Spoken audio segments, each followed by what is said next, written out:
My name is Jason Glady. I'm the host of Get Good. In this series, I'm joined by the very talented Lindsay. We're going to nerd out over handstands and provide you with a step-by-step game plan to go from beginner to balanced.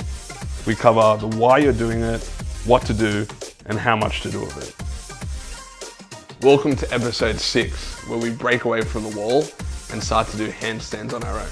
We're going to ditch the typical reps by sets and introduce timed blocks and accumulated time. With all the pieces of the puzzle in front of you, it doesn't necessarily give you the motor control to perform it yet. If you're successful 70 to 80% of the time, and failing like 20 to 30% of the time, then you're probably practicing at an appropriate level. If you're successful 100% of the time, Not hard enough. It's not hard enough. If you're failing more than Too hard.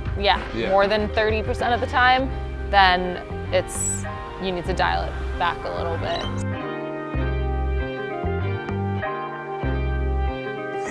When that thing that you're practicing that you can nail 70, 80% of the time becomes something that you can nail 100% of the time, then it's time to level up. This practice is so individual and it creates a lot of introspection because you really have to be realistic about where you are and what your body can handle.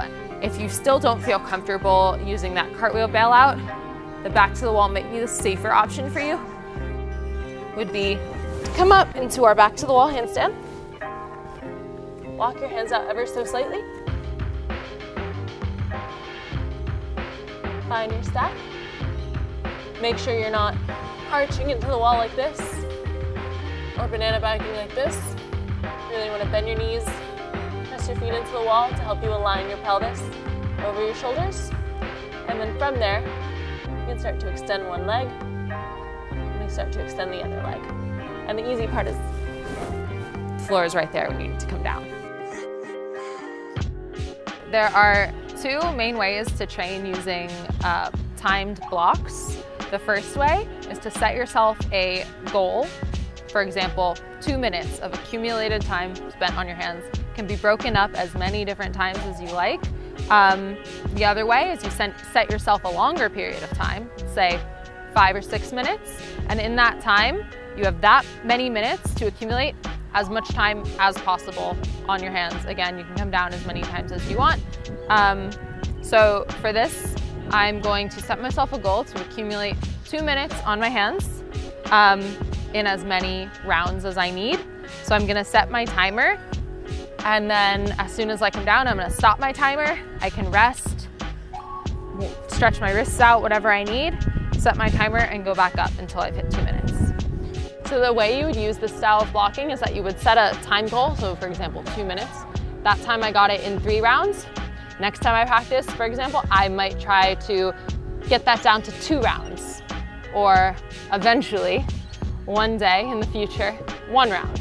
Or let's say that 2 minutes took me 20 rounds. Maybe the next time it'll take me 19 rounds.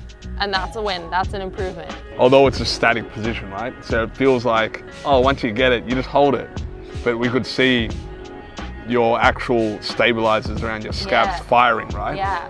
So I think that's pretty cool because it shows, even though you're in a static position, you're making dynamic adjustments. Yes. It's a ton of little tiny micro adjustments where if you look at my hands that entire time while I was upside down, my hands are never still. My hands are always working, always moving. And it's sort of the same as if you pay close attention when you're standing on your feet. You're never really not making little adjustments to your balance. We don't think about it as much because we're so used to being on our feet. Whereas when you're on your hands, because it's such a new position, you have to think that much harder about it. When you're first learning how to walk and stand on your feet, you fall a lot. Yeah. And you probably We've have just forgotten. You have to think exactly, but because we've all been walking on our feet our whole lives, we don't think that hard about it, and it just sort of happens intuitively, and all of those little micro adjustments are unconscious. Got it. And so when you're learning the handstand at first, you have to be really conscious about all of those adjustments. You have to think, oh my God, okay, my weight is going too far this way. That means I need to press this way into my fingers to bring my weight back to center. Like, you have to, it's more of a conscious thing. After a while, it becomes almost as intuitive as standing on your feet, and your body just knows how to correct itself because you've developed that proprioception. Or another issue I see is a lot of people try to look almost like forward, and so they tilt their neck like this, which can actually close the shoulder angle and create that banana shape because they're trying to look in front, like too far in front of their hands.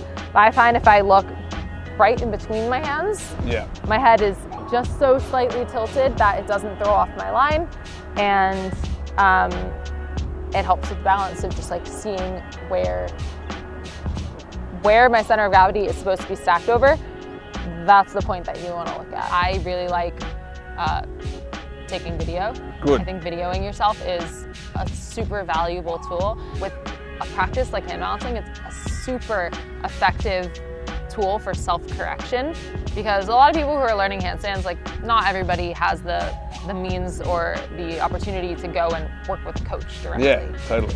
And when you're upside down, it's really hard to know exactly what your body is doing, like what you look like. Sometimes you're just happy being there. Yeah, exactly.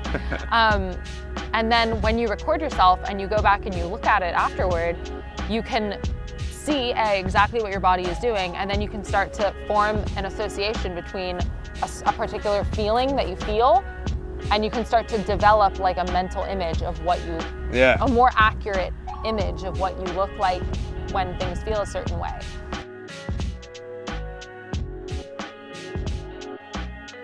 There's two types of feedback. If you were coaching me to handstand, that instant feedback would be like, oh, when my heels tip, Lindsay's cueing me to do X, and then I associate feet with X. Right. But then the delayed feedback is still valuable as long as you know what to look at. So I guess part of using the video would be you have to make sure you have a comparison point. Yes. Which is why at the start we always said like this is the end position, because once you know it, then you can see if you deviate from it. Right. And that's really important. And then it helps you also like look at your progress over time. Yeah. So you can actually see your own improvement, which in itself is super motivating.